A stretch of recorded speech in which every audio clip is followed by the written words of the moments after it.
I'm Effie Parks. Welcome to Once Upon a Gene, the podcast.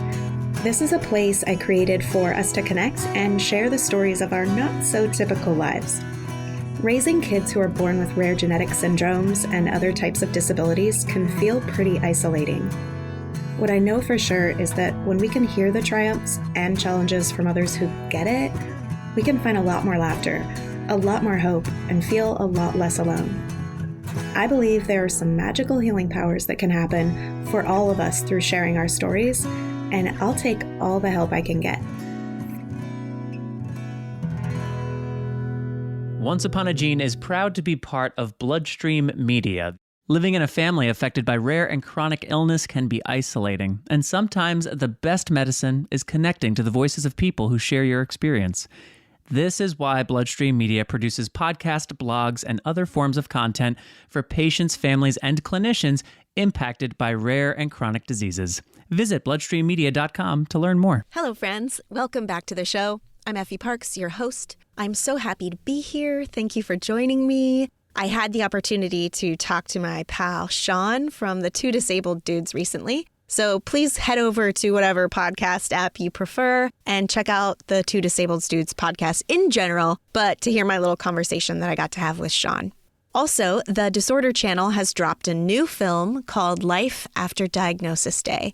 It features several of my favorite advocates of all time, including Jennifer Sills and Melissa Hyoko. Sorry if I said that wrong, Melissa. Go check it out. It's an awesome film of kind of like the Where Are They Now? Also, Pain Points is that funny comedy show I've mentioned a couple times. They're like 5-minute tops episodes, and they usually just pick a topic and joke about it for a while. Has also some of my favorite advocates on it, like Patrick James Lynch and Kay Weaver and Billy Short. Anyways, go check it out. They actually released 2 of those episodes on YouTube. So if you don't have a Fire or a Roku, you can go get a little taste of it over there on YouTube, the Disorder Channel. So, to today's episode, I'm so excited. I have a friend on the show, a neighbor on the show, a fellow rare mom on the show. She's also an author, and I'm so excited to introduce you to her if you haven't already met her, and to let you know a little bit about her book. It's really, really special. She's one of those moms that's further along in the journey than some of us listening. Her child is an adult now, so she has a very, very, very important perspective, especially to the parents who are a little further behind. Anyways, she wrote an exquisite book, and let's see, it's called More of Everything: How I Became a Better Parent to My Child with Extreme Special Needs by Lifting My Emotional Burdens. You have to get this book. I'll leave all the links in our episode notes today. Please enjoy my conversation with SYNGAP mom, Janie Reade. Hello, JR. Welcome to the podcast. Hi, Effie. Thank you so much for having me. I'm really excited to be here. Yes, it is my absolute pleasure. Interestingly enough, you and I met in like an Angel Aid kind of mom's retreat thing online during COVID. Yes. And you said SYNGAP when you were introducing yourself, and I think I messaged you and I was like, hello. And, we met a couple times after that, and I met you in person finally at the SYNGAP conference last December in Nashville. So that was very cool. Yeah. So it's just an interesting road. And oddly enough, you are also my neighbor. We live in Seattle. So that is so super cool. It really is. And I think you knew Mike pretty well by the time, like when I said SYNGAP, right? You already knew a lot about, because most people don't know much about SYNGAP. So having you jump on that was really great. Yeah, you were probably like, who is this crazy stalker lady? Why does she know who I am? No, it's like such a lonely road, right? You're like, oh, somebody knows something about this. Let's go, friend. Okay, well, so for anyone who doesn't know, SYNGAP obviously is such a machine in so many ways, but it also produces these parents who are so highly motivated and so deeply involved, and it's one of the most beautiful things to witness, and it's so inspiring, and everyone should follow their lead. But JR here, my guest today, my neighbor and friend, is also an author, and she's a mom who's a little further ahead in the journey than a lot of the families that listen to this show. At least half of them. Her son is an adult living with SYNGAP, and she's recently released such a gorgeous book called More of Everything. And I've read a lot of rare disease books, and I searched high and low for books before I started this podcast. And especially before I started this podcast, I couldn't find one that I did not want to just throw out the window. There weren't a lot of books available that really spoke to me. And this one especially spoke to me. And I was telling JR before our interview that I feel like I've said almost all the words that you put on the page. That is it's like so nice for me to hear that, because I guess I tried to put myself on the page and put what I really thought, because a lot of times we can't say what we really think, right? And so I really tried to just take back all the editing you do, all the self-editing, all the self-censoring you do, and just say what I really was thinking and how my thoughts have changed over time. And so to hear that it resonated with you, it really makes me feel good. One of the reasons it resonated with me so much is because of the storytelling aspect of the format. You know, I love a good story, but you did your book kind of like the vignettes, right? Like each chapter is a vignette. Right. It was an experience. It was a memory. It was a moment in time in being a mom and raising your boys. And I think that it's so much more luxurious to read stories when you can put yourself in the setting, right? Right. Okay, let's do a little intro, since I sort of forgot that part because we were just talking about your book. But tell us a little bit about you and your family and your boys. And then I actually kind of do want to just sort of break down your book a little with you.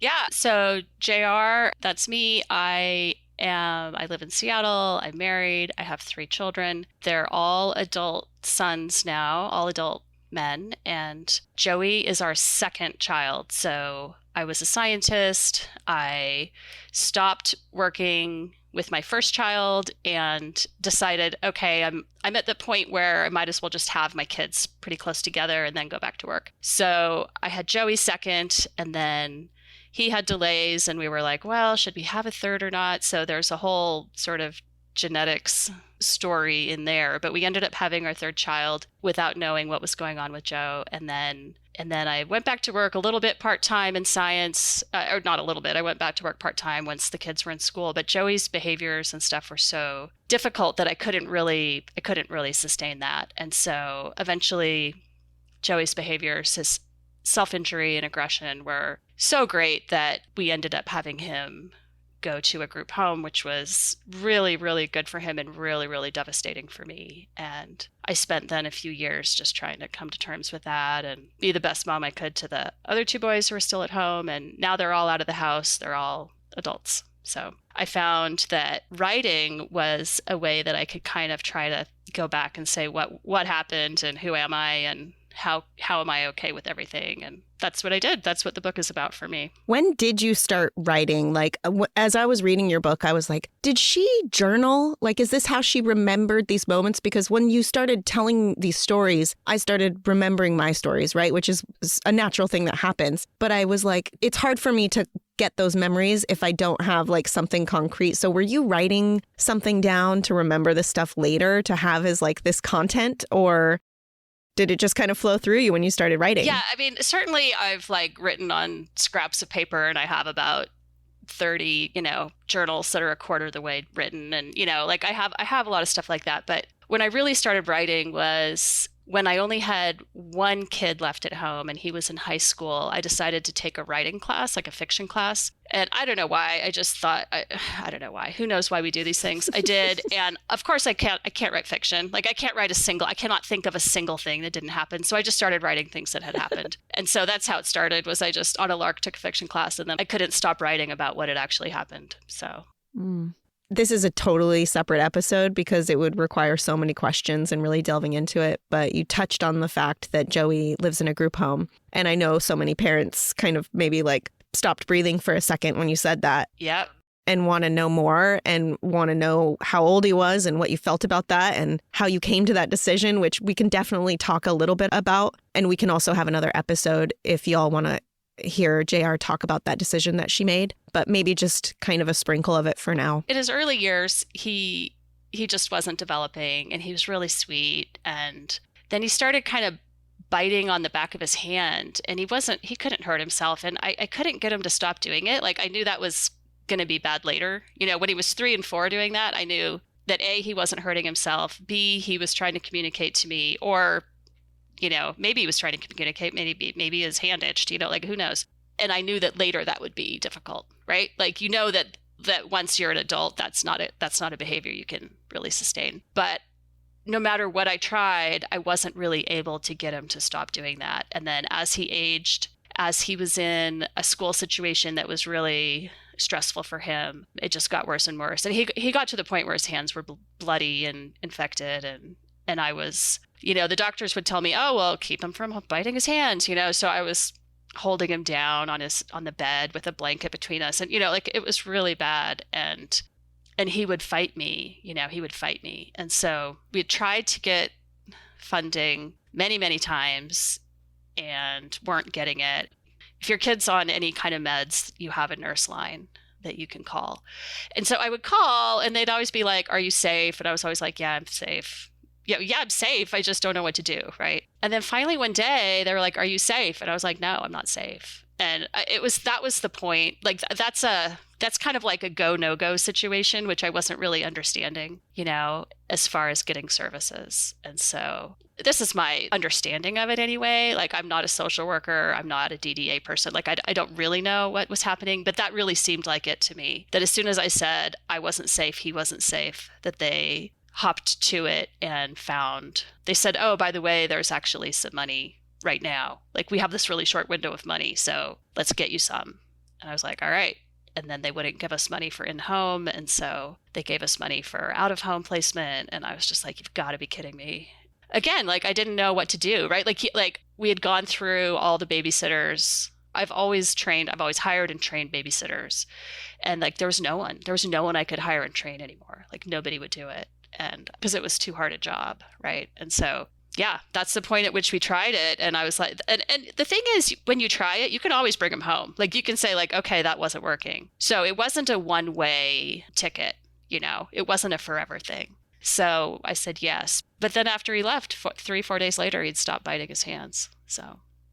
Wow. It's almost laughable to think of the enormity that a mom and a child is living with, at home in dealing with these types of behaviors and being told over and over, what to do or how to calm the situation. And it's just so much bigger than people on the outside can really imagine, including maybe some of the professionals who aren't really there, right? Day to day. Well, right. And so, of course, we went to lots of appointments, right? And he was always fine in the appointment. And then we'd drive down. I don't know if you've been to, well, just imagine wherever your doctor is. You've driven about 6 to 8 blocks away, and then your child starts like screaming, kicking the back of the seat, biting, just like throwing a fit, right? And so it's like, yeah, you just sat in the corner and played with your toy for an hour.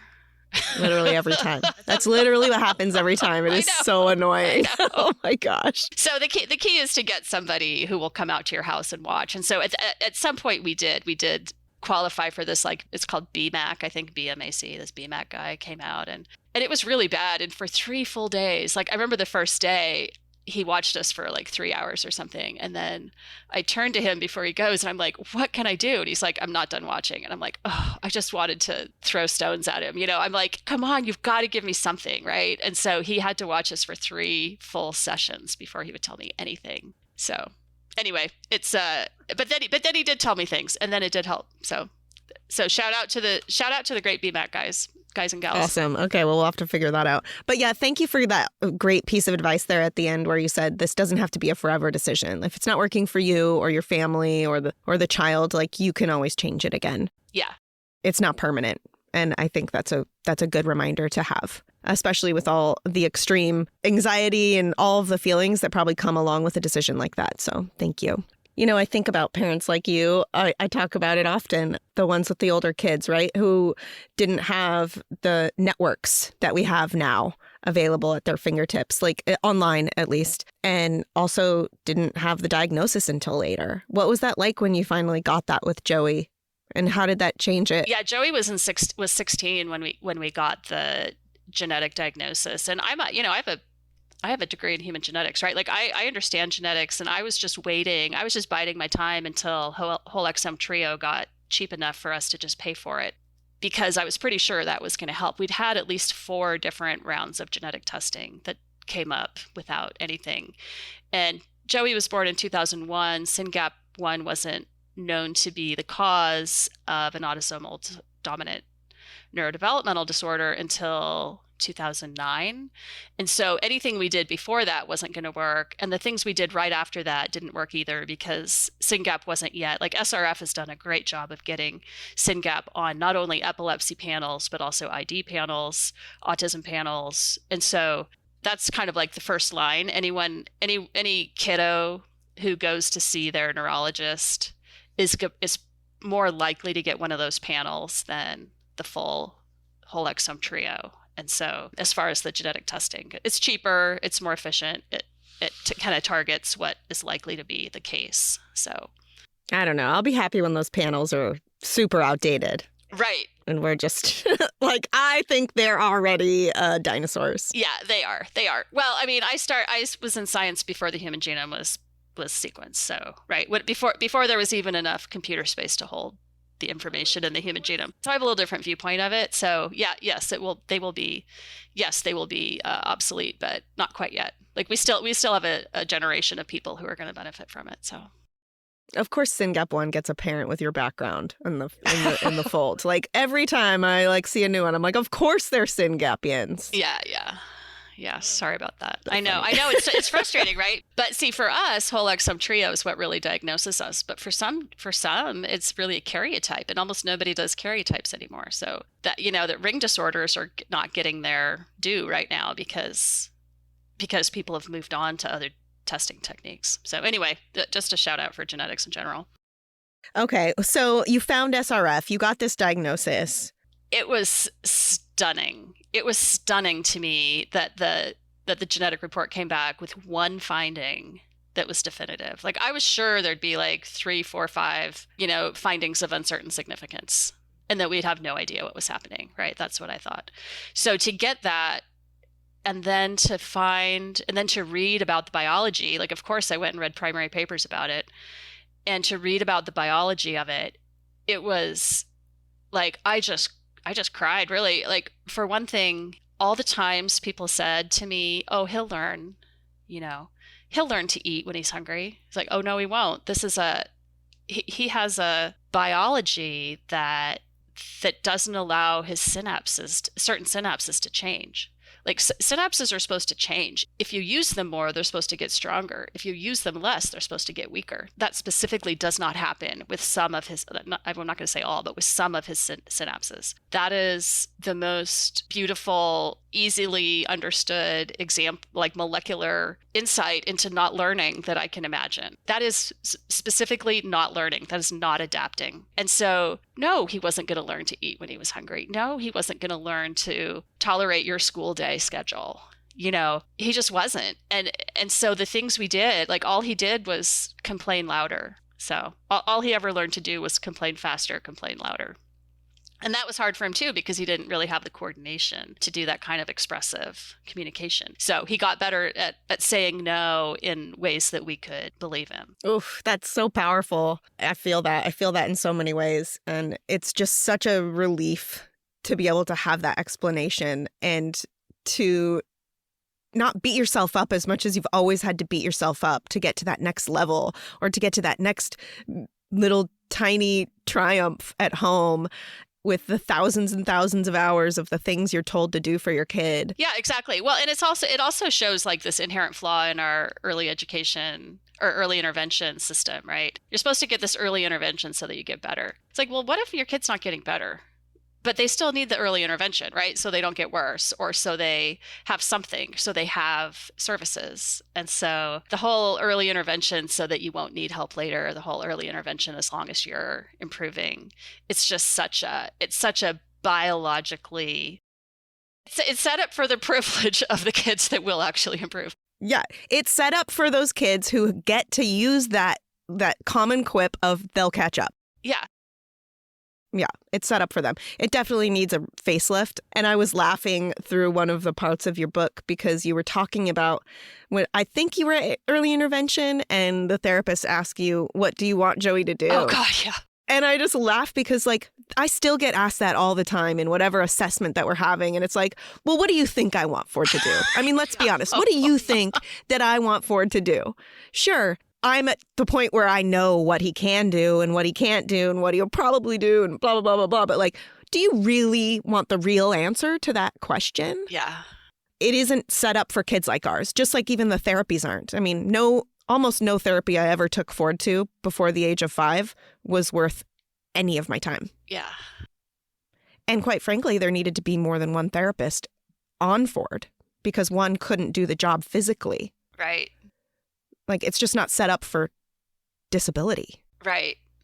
Right. Well, there's one thing I put in my book, which I kind of feel like needs to be my second book, which is, I just spoke about it very briefly, but it's like the thing that I did when I wasn't in fear, like really early on, like he just wasn't seeing, right? And so I think I talk about him, like wearing stripes, for instance, and then putting a blanket over my face. Do I talk about that in there? Oh, yeah, that was actually pretty funny. I was like, really? Only a scientist would be taking this so far that she's literally like checking everything off her box. Well, but the point is, that is what I did, and I'm pretty sure that helped, and no one has ever backed me up on that.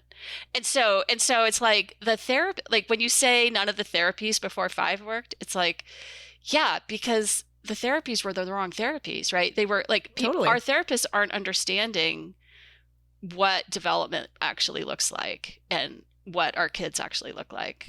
So, Well, and you were right. I mean, Joey did notice you, right? Like you found moments where because of what you were doing and this new thing you were trying was doing something. right. So there was evidence that your funny thing that I can only picture in my mind Yeah. was making a difference. Yeah.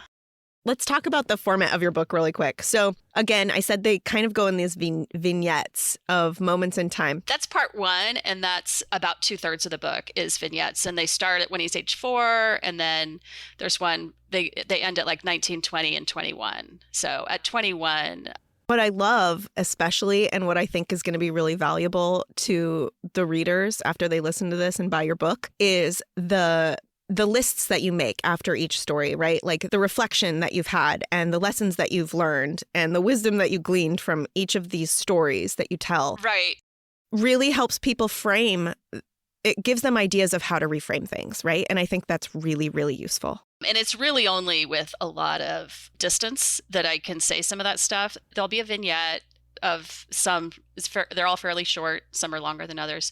And then there's a section called Looking Back. And some of that is stuff that if I was a better writer, maybe if I had a better story, I could have like shoved that in somehow. But a lot of it is just like, I just wanted to summarize, right? Sometimes you just like want to summarize something that's burning in your chest to say. And so that's sort of what the Looking Back is like just something I wanted to summarize about that time and maybe what was going on. And then the lessons, my takeaways, those are really specific lessons to me. And I'm a little bit of a, unusual person. And so I don't expect everyone to have those be lessons for them. But like I said, my whole goal in this book was to show who I am and show you how I think. And so that is why those are there. I know how different we are. And I found almost all of it to be very similar to the way that I think about things and the way that I kind of would summarize it. And so I actually think that I saw way more of myself in your thoughts than I expected to. And I think that a lot of parents also will. Whether it was very specific to you or not, I think it just goes to show how similar our situations really are and how our emotional path in all of this is so unique that I think you'd be surprised to know how many people would actually completely identify with those things that you made. Yeah. And unfortunately, it's going to be some of the isolation, right? Some of the isolation is just it's so common. Yeah. And I also appreciate that you did list it out because we're busy. And like, I liked it being like that. I liked it just being very direct. Yeah. Because like, ain't nobody got time for that. Right. You know what I mean? Right. Yeah. So as a rare mom, I thought that was very efficient and I appreciated it. Oh, yeah, good. Okay, well, so that's part 1 and that's 2/3 of the book. But then part 2 is just things I just couldn't I just couldn't really get vignettes around it. So I talk about acceptance and frustration, because especially sort of the medical establishment frustrations. And so those two are like obviously really long journeys for anyone, any family, any person, any family dealing with rare disease or any sort of intense medical journey, right? And so that's what part 2 is about. And then part 3 introduces coaching. And so I went back to the vignette form. I had 2 vignettes that were in the first part, and I pulled them out and put them in the coaching part because they really show my thought processes and how I was like very intentional about what I was thinking and what I was asking myself, what my choice of words were, because that ended up having a large effect on me at a time when nothing else was helping. So at a time when there weren't babysitters that I could, well, maybe there were some babysitters, but there weren't enough babysitters, right? Like when he was 6, I still had babysitters. When he was 11, it was getting really hard. When he was 6, I just really wasn't sleeping, and so I would pay a babysitter $200 so I could go somewhere, and then I'd go to a hotel, and then I'd sleep, right? Like, and then God forbid that you're near an elevator or some high school kids are running around on the floor because you're just trying to sleep. So anyway, I got off track, but the coaching is what I do now, and I don't think everybody needs a parent coach, but I do think everybody needs to examine their own thoughts to see which ones are really devastating to them. I saved a couple that I wanted to talk about. Oh yeah, please. In one part, you said, I felt like a martyr when Joey was young, and it felt good for a short time, a real badge of loyalty and hard work, but it's unsustainable and it's isolating. And I see that so much in our families across the world. Yeah. And it's not necessarily a conscious thing. And I think it's a battle thing, right? It's a battle, and it's also cultural. Like people don't know what to say, and the nicest thing to say is to make you out to be a martyr. And everyone wants, just look at all the stories of breast cancer, and all the stories of being a good mom are sacrifice. All our rags to riches stories are a young boy who has a single mother who gave everything for him, and now he's a success. Like that is the American rags to riches story, right? And it's not reasonable. It's not reasonable. What about her? What about what about all the people who didn't start with nothing and are just like trying hard every day? So the martyrdom thing, it's very hard to get away from it in our society, because that is the way people show that they care, is by telling you how good you are and telling you that you're the only one who can do this and telling you that you can do it without help because you're this amazing martyr, basically. And it's isolating because it others you. It it takes them out of the equation. They don't need to come help you now. And I love, Effie, I love your graphic on how to help someone. I mean, that is so spot on. Thank you. I was going to say this martyrdom of the rags to the riches story, like you said, it coincides with also not being able to ask for help. It's such a common thread, and families are debilitated. They literally cannot ask for help. And it goes along with this, whole ideology of like, they have to be the savior. They have to do it. They're strong. People keep telling them they're strong. And that their kid is so special, and that no one else knows their kid. And it's like, yeah, and I need somebody else to know them. Like, I need someone else. Like, how much time do we spend every day trying to understand our different children, And we need somebody else to get in there and try to understand them too. Mm-hmm. It's really complicated. And I think that it actually just has to be an active switch and a choice and a direction that you take, because it's life or death as a caregiver. And I feel confident in saying that in many ways. It is life or death. It also comes from early on when things are hard but doable. I got very, sort of perfectionist, right? And I wanted things a certain way, and I wanted it like this, and no, you're not good enough to do this with this person, with my precious child. And I wasn't giving enough. I had too much control of the situation. And then as the job became harder and harder, as the sleep deprivation got more and more intense, as the behaviors got more and more intense, it all gets harder. And so then as you're unwinding the perfectionism, you're just like trying to survive. And so like there's a story in there about my son, like taking my son into the pharmacy when he didn't want to go. And it's like, I didn't have someone that could watch him. I tried. I did have somebody the day before. I did go to get the medicine the day before. They were out. They didn't have, like, they were supposed to have the medicine. They didn't. Like, this happens, right? You go to the pharmacy, they don't have it. Like, sometimes that happens. It's not anybody's fault. It's just the way the world works. So then the next day I'd take my son in and he doesn't like it. And we have this bad experience. And I just don't know who can help me. Literally don't know who can help me. I probably could have left him in the car. But then, like, I personally know someone who used to leave her kids in the car and the police came and CPS came. And, you know, it's like, yeah, you shouldn't leave your kids in the car.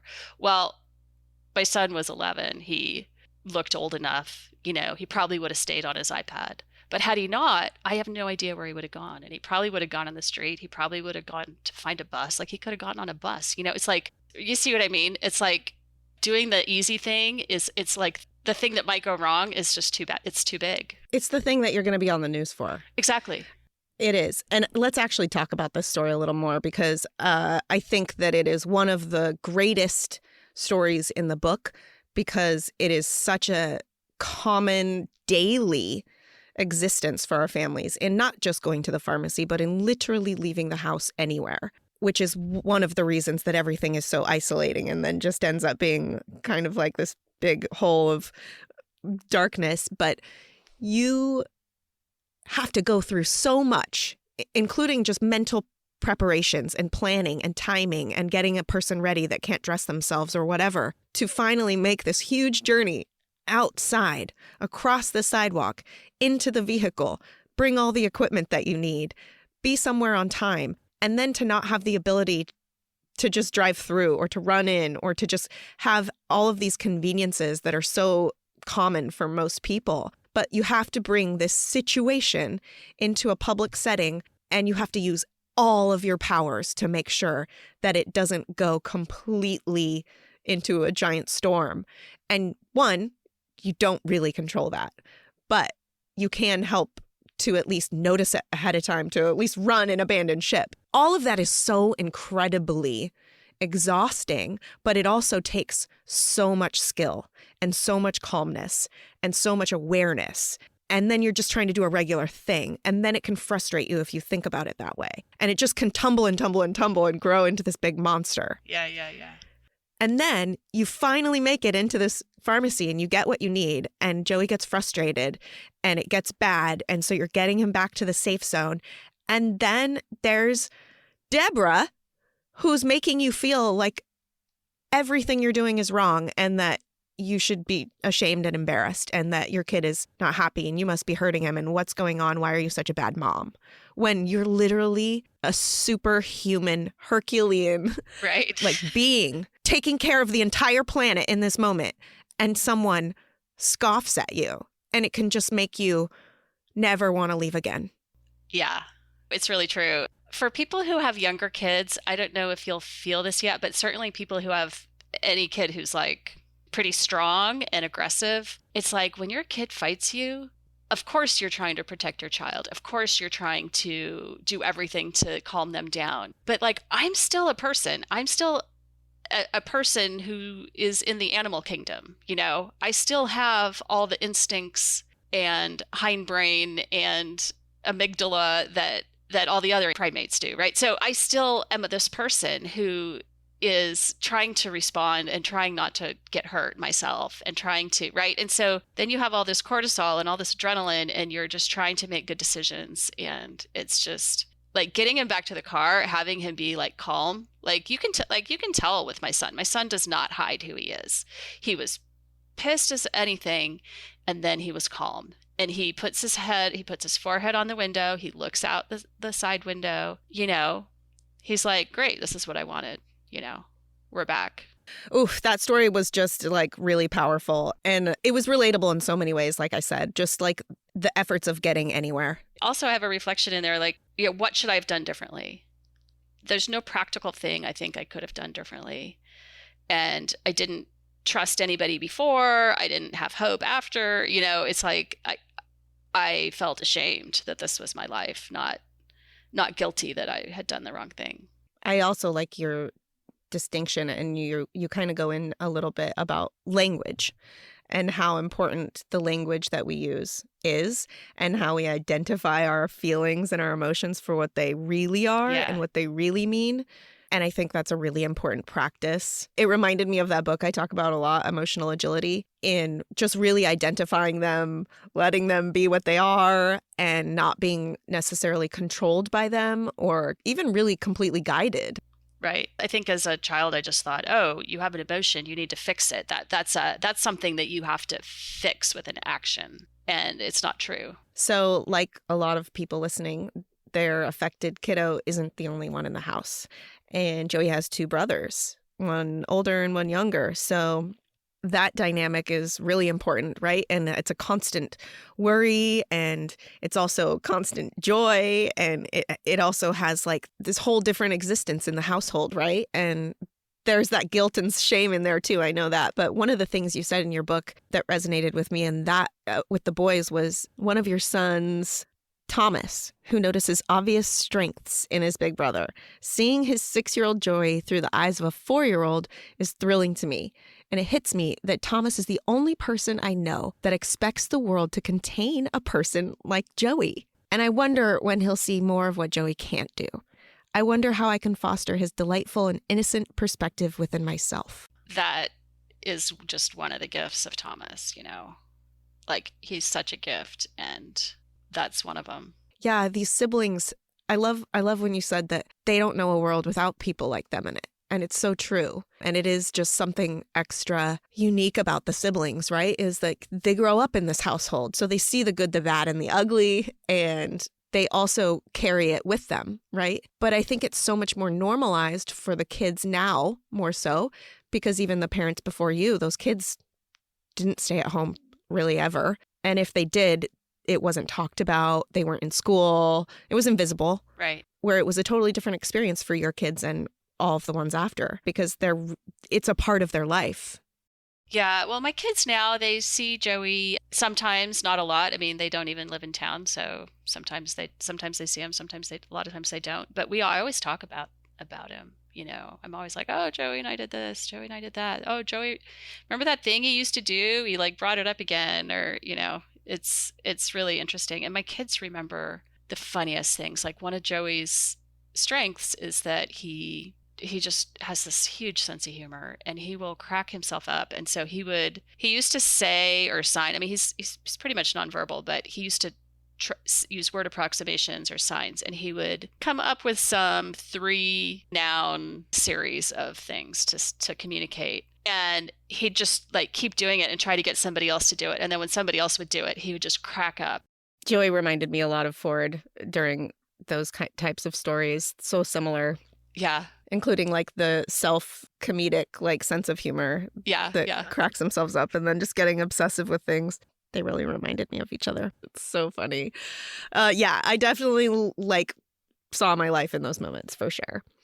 These kids are so similar, and they just appreciate the simple things in such a fun way. Yeah, it helps you know them. You're like, I see you. I see how delighted, and you are delightful. You are delighted. You're noticing the world around you. You're seeing something that looks out of place and think it's hysterical.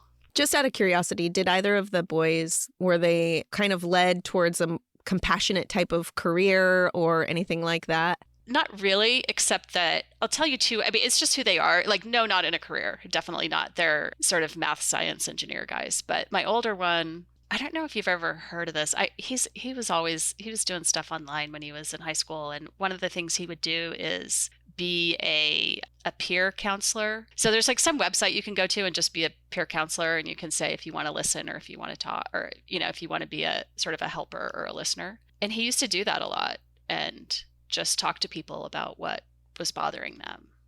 And they're just people he didn't know, and he wasn't going to know again. It was just a room to try to help people through their problems or listen or whatever. And he's really a emotionally deep soul, that one is. And then the younger one, when he was in elementary school, you know how they'll give kids their superpowers? They'll like sort of notice the kid and say what his superpower was. Every time his was inclusion. And they said every kid who walks into the room, they stop in the doorway, they look at where the other kids in the room are, then they go hang up the stuff in their cubby and they go sit with their friends. They're like, not this kid. He rushes in, puts his stuff down, he plops down next to anyone. Like he never checks it out to see where people are. He can hang with anyone, and he always notices people who are on the fringe and brings them into the conversation and brings them into it. Like, hey, why don't you play this game with us? Or, hey, like he just was Mr. Inclusivity as far as being a connector of people. That's beautiful. And more important than any career. I mean, that is a really special existence. Yeah. So that's just kind of who they are, as far as they are very emotionally aware of people. Yeah. It's really beautiful to see. I see it even happening already, like a young teeny child. My daughter does the same thing. It's just a really interesting thing to watch. Yeah. Actually, can I tell you one thing I didn't put in the book that maybe I should have? My oldest, after Joey had left and I was still very, very sad, he said, Mom, our family is a group project. Oh my gosh. He said, every group project I've been with people I love. I've had amazing ideas. He says, every group project I've been in has gone differently than I thought it would. It's gone differently than my idea. He said, our family's a group project and you have to let it. Joey's move was better for him. It was better for every single one of us. And it's not what you wanted, but it's better for everybody and you have to let it be. I just wrote that down. That is so profound. And yeah, for a young man to have deduced it to that and to understand it and to appreciate it for that is just really astounding. Well, it is, because then I can just see myself as this person, grasping to my view, my original view of what I wanted and basically throwing a tantrum like, I didn't want this. Totally. It's like, oh my gosh, I love that. It really reduced me to like, wow, what am I holding on to here? This is actually a past me that I'm holding on to, not like the person I want to be. Totally. And also goes back to that hero's like martyrdom, right? Yes, absolutely. 100% the martyrdom. When we say we'll do anything for our child, we think of all these feats of strength and sacrifice within the typical family structure. That's what we mean. We don't mean we'll do anything. We don't mean we'll give them up. We don't mean we'll let them live outside of our home. We mean we'll do all these other things to keep them in our home. And what's really beautiful about that too, and you also mentioned this, and we talk about this a lot now, even just like, regular parenting, but it's definitely different, of modeling, right? And that moment when your son says that to you, that should be like such a fulfilling thing, because everything that you had modeled up until that point created this person who could do that, right? And yeah, who could do that for me and who I would listen to, right? Like, he wasn't somebody on the street that I was like, forget you, I don't care what you say. And that's another reason of asking for help, right? Like, we have to break these family systems. We have to model to our kids how important it is to encircle community and to ask for help when you need it, because it's for the group project, right? And it's to enrich the lives of everyone that you care about. And when you aren't modeling that it's okay to ask for help, this cycle just continues and it goes through the families like every single time. Right.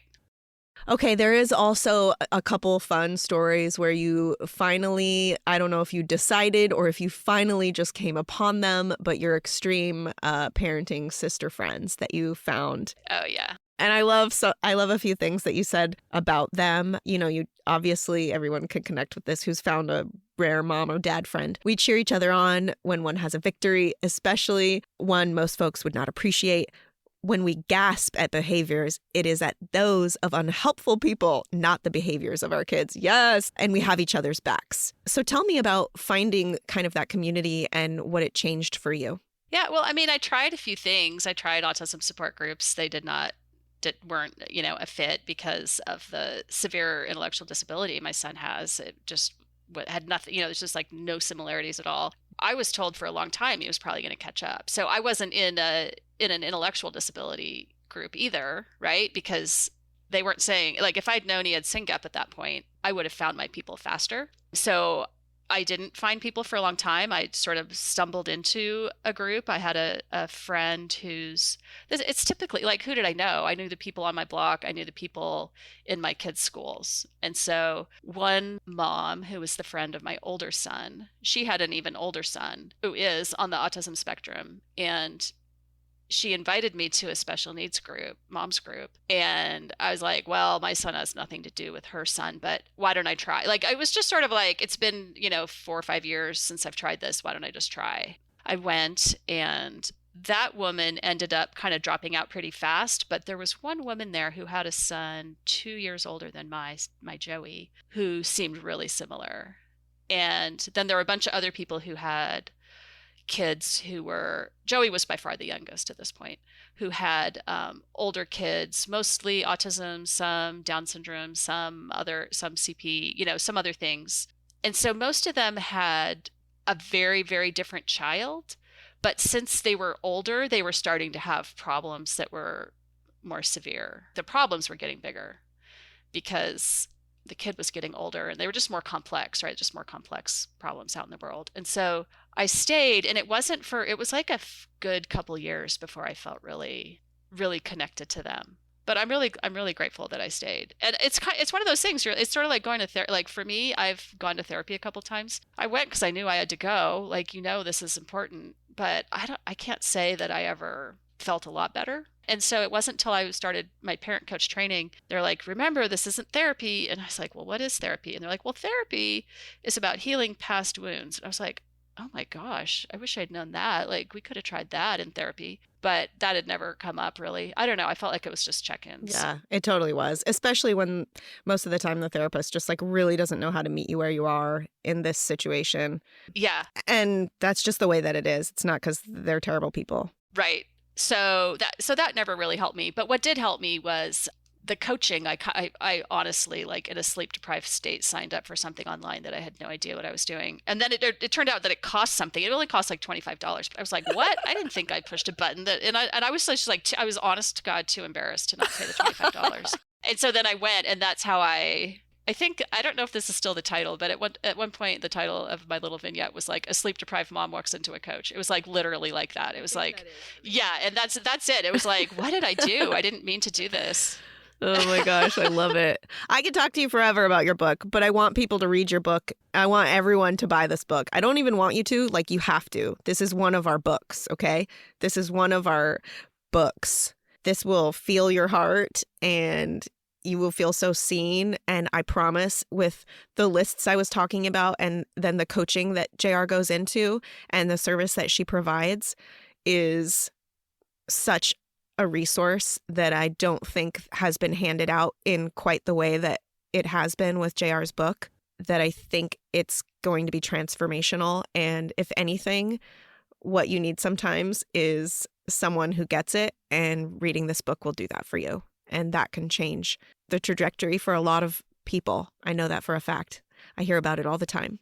You can definitely buy the book on Amazon. You can go to your local bookstore and ask them to carry the book. You can order it through them. JR, what are other ways people can get this book, and what do you want them to know? Yeah, so the easiest way right now is on Amazon, either in Kindle or paperback, and it's paperback print on demand. I also have a PDF on my website, so you can just go there and buy it. It's janiereade.com. And pretty soon I'll have it on Lulu, where lulu.com is a place you can buy it. And it's sort of it goes to more countries there. So like Australia apparently doesn't do paperback on print on demand. So yeah, that's it. And then I will be getting it out to Ingram Spark so that it can go to bookstores. And okay, I lied. You can't get it from your bookstore yet.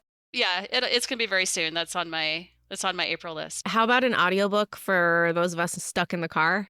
Yeah, I am working on that. I'm like stepping through episodes. I really want to read it myself. I think having it in my voice is important, even though, like almost every other person on the planet, I don't like the sound of my recorded voice, but I do think that's important for it to be in my voice. And so, yeah, that'll be later this year. Awesome. I can't wait. Well, thanks so much for your contribution, and thank you for sharing all of the wisdom. And I'm so impressed and grateful to have you in this world with me. And Same, Effie, same. What you do is just too amazing. It's so needed and so helpful. And I really, really, really feel a kindred spirit with you. So Thank you. Me too. Go check it out. It's called More of Everything. I'll have links here in our episode, and check it out on Amazon and download it as soon as possible. And please send me a message, send JR a message. And I'd love to even see the stories in a snapshot on Instagram when you're finished with each vignette that really spoke to you. Please post it and